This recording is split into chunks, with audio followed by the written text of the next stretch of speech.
Apapun yang dapat dibayangkan dan dipercayai oleh pikiran manusia bisa dicapai. Apakah kamu benar-benar percaya itu?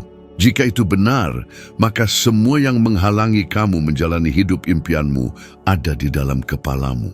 Pikirkan bersama saya, bagaimana jika yang menahanmu bukan kurangnya kemampuan, tapi ketakutan berlebihan, takut mencoba, takut gagal, takut dinilai.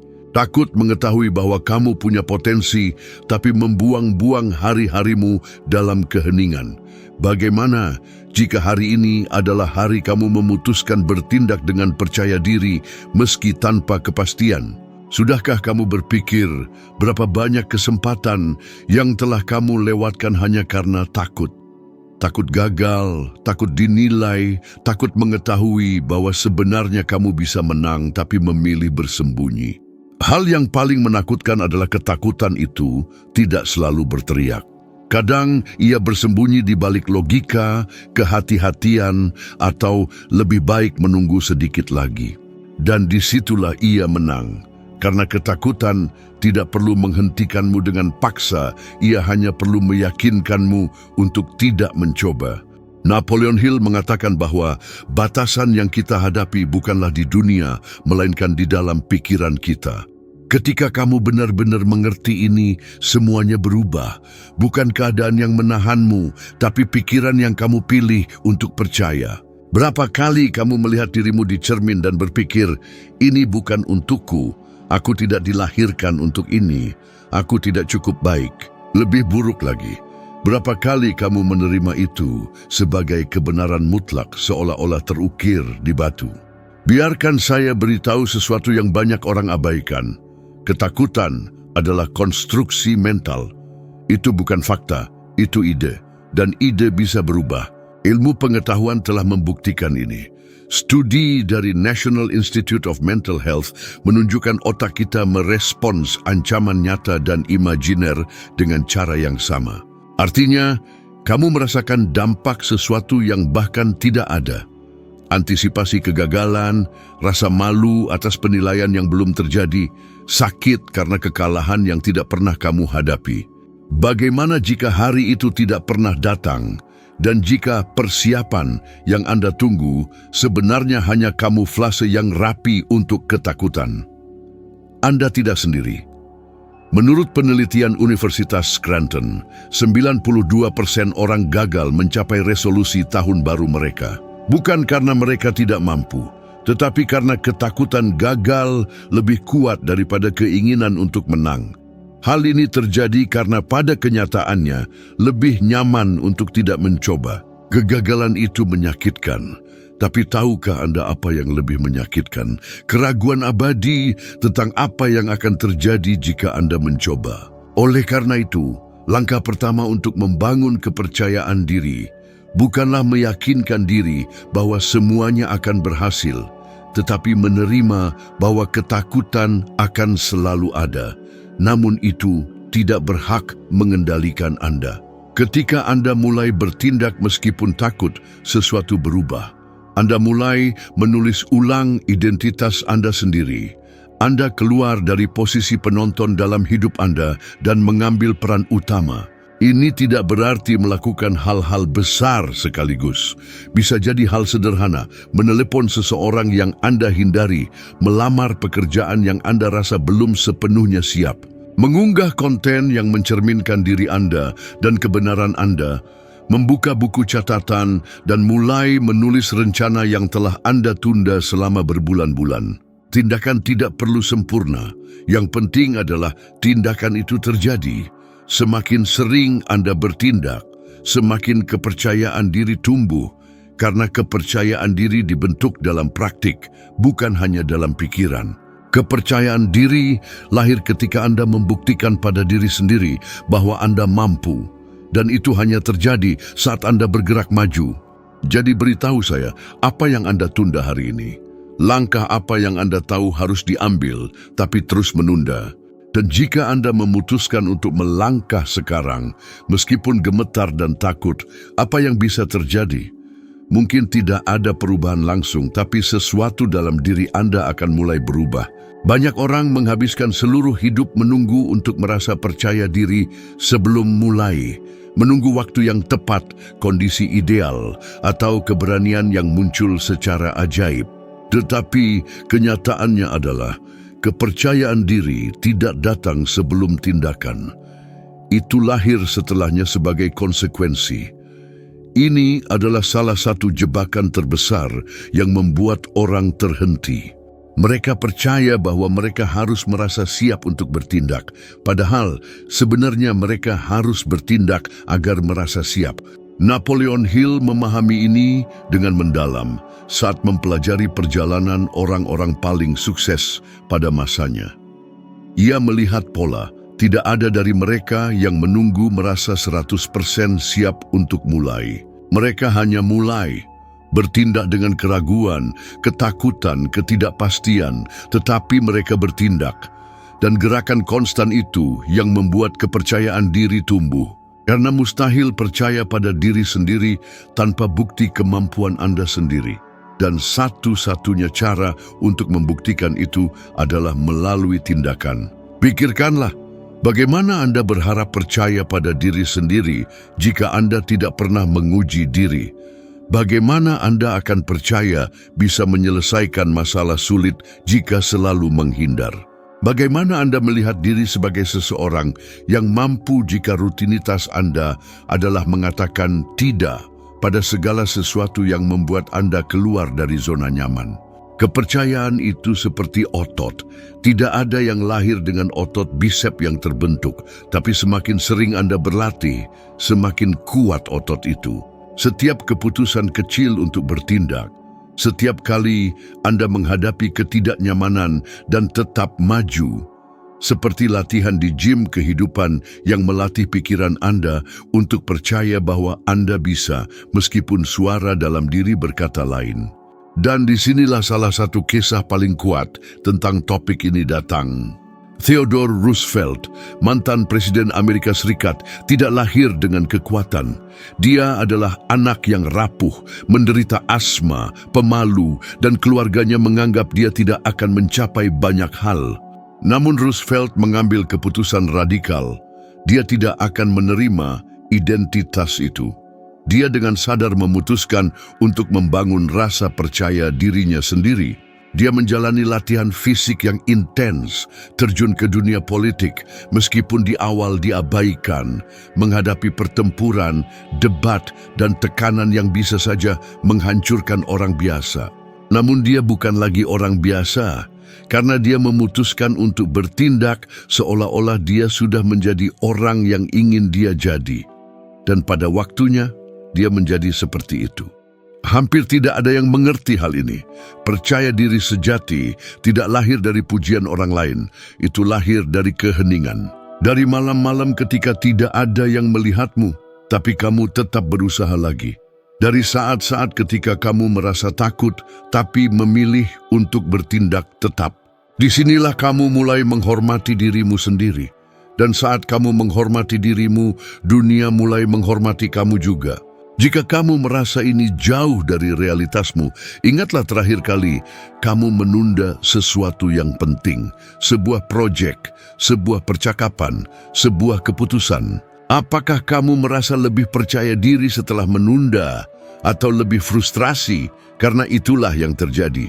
Setiap kali kamu mundur, pikiranmu mengerti bahwa kamu tidak percaya pada dirimu sendiri dan akan mengingatkanmu itu pada tantangan berikutnya. Sebaliknya, ketika kamu bertindak meski gemetar dan ragu, pikiranmu merekam, "Aku sudah melakukannya."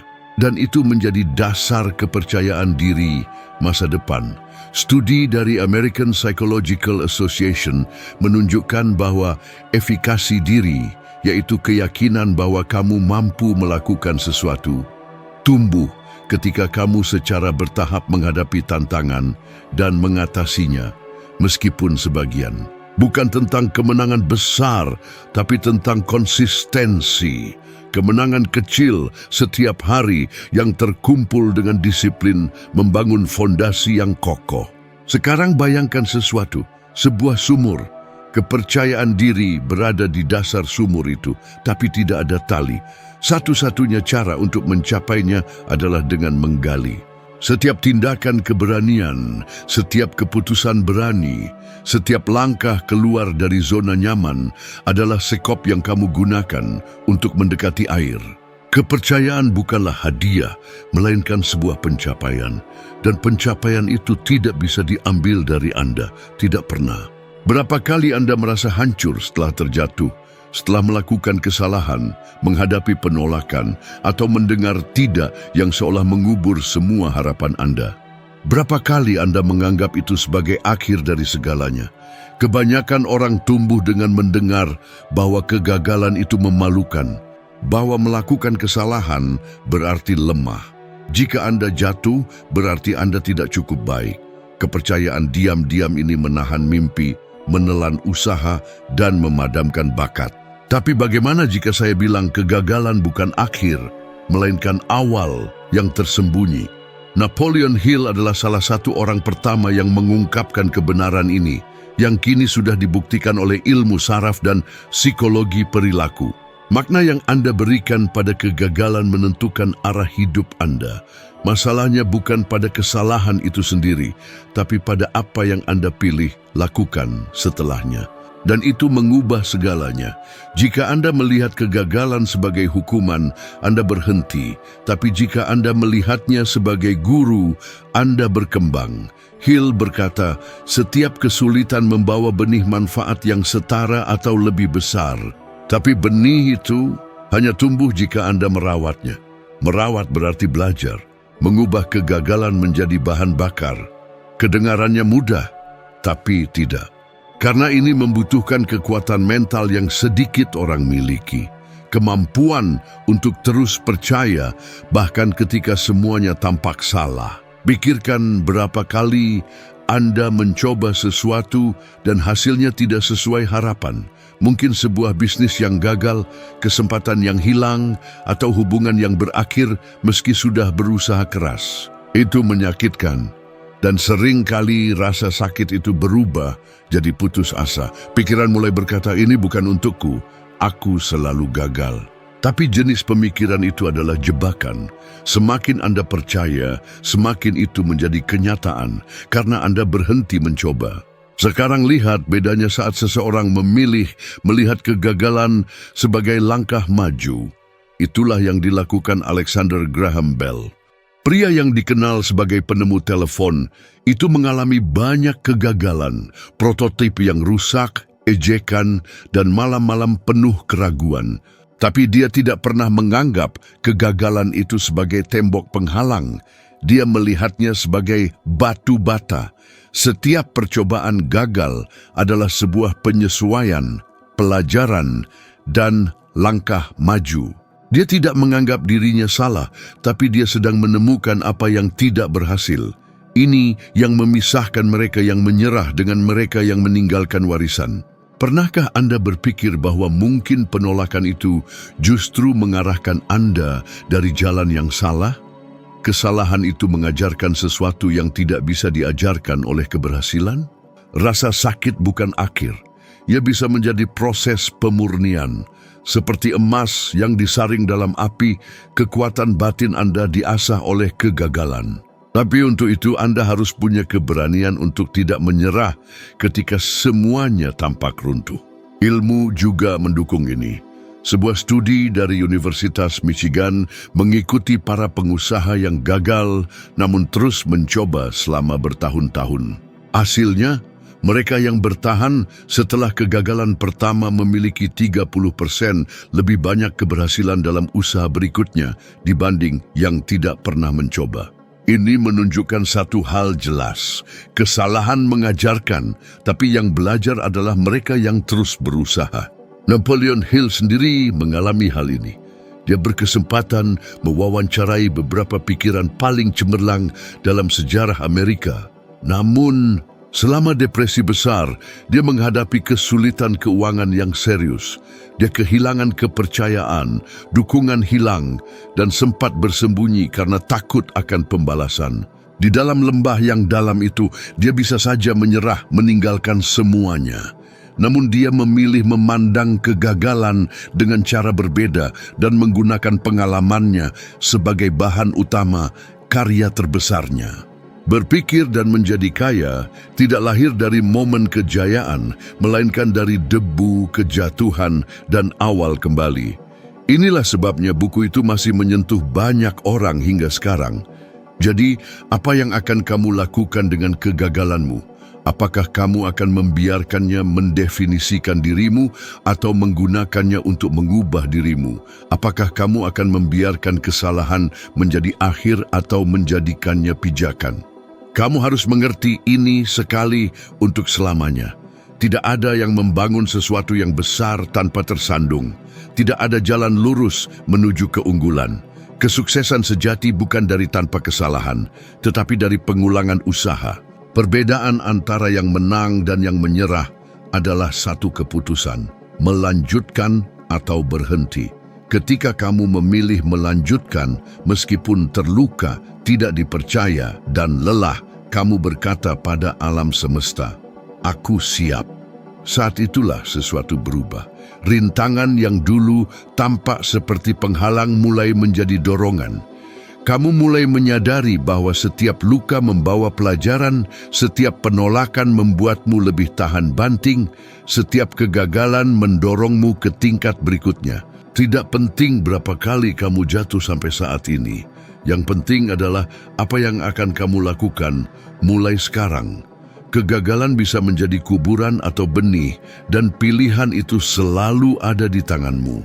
Ada orang yang menghabiskan seluruh hidupnya menunggu keberanian mengetuk pintu, menunggu rasa takut hilang, situasi membaik, atau tanda-tanda dari alam semesta bahwa sekarang adalah waktu yang tepat.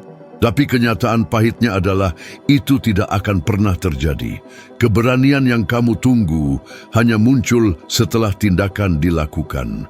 Selagi kamu diam, memberi makan rasa takut dengan kemalasanmu, hidup terus berjalan.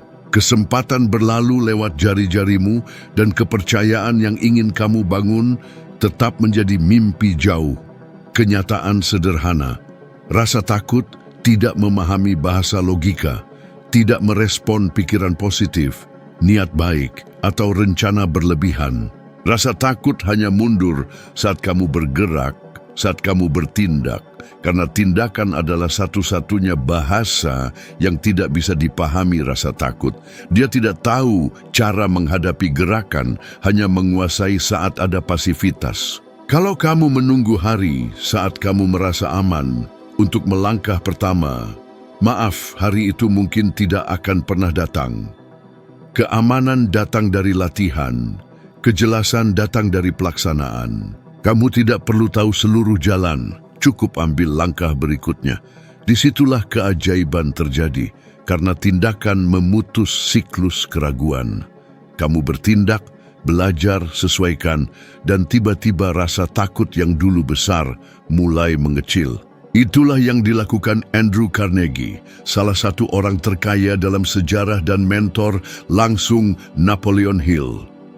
Carnegie memulai dari kemiskinan, mengantar telegram dengan berjalan kaki, mengamati, belajar, meneliti, dan yang terpenting, bertindak. Alam semesta merespons. Anda bertemu orang baru, menerima umpan balik tak terduga, dan menemukan kemampuan tersembunyi. Ini seperti roda yang mulai berputar. Namun roda itu tidak pernah berputar sendiri. Anda harus memberi dorongan awal. Berapa kali Anda memiliki ide yang membuat Anda sangat bersemangat, lalu muncul pikiran, apakah ini akan berhasil? Apakah saya cukup baik? Bagaimana jika saya gagal? Dan Anda membeku, terjebak dalam kemungkinan, di mana semuanya terasa nyaman, tapi tidak nyata. Yang lebih buruk, seiring waktu, ide itu menjadi beban. Semangat itu berubah menjadi rasa bersalah, karena Anda tahu bahwa Anda bisa melakukan sesuatu, tapi tidak melakukannya. Itulah mengapa tindakan begitu kuat. Itu mengubah hubungan Anda dengan diri sendiri. Setiap kali Anda menepati janji pada diri sendiri, harga diri Anda meningkat.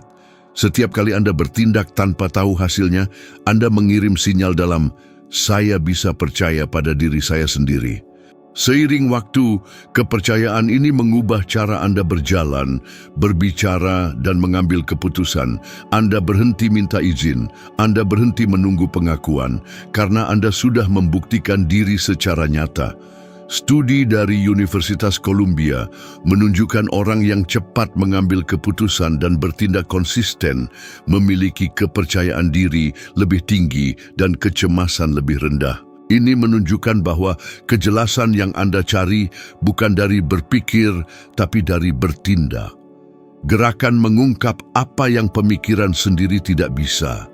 Dan setiap kali Anda bertindak meski takut, otak Anda merekamnya. Otak memahami situasi itu tidak berbahaya seperti yang Anda kira. Ini mulai mengatur ulang respons emosional Anda.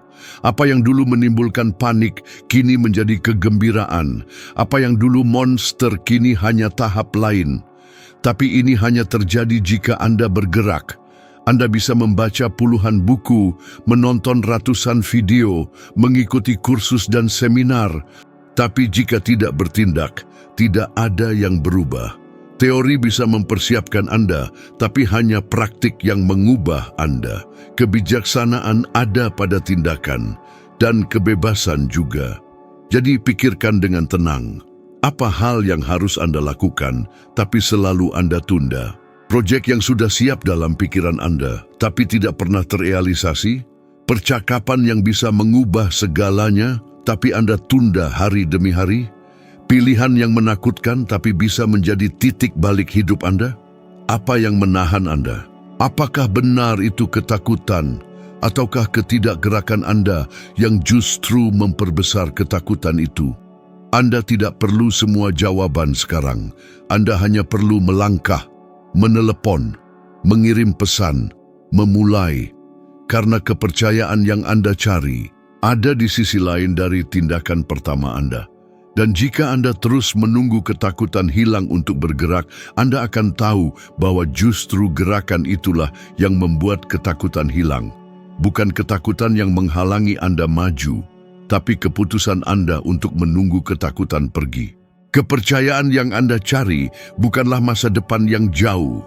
Itu lahir pada saat Anda bertindak, meski dengan takut, ragu, dan tanpa jaminan.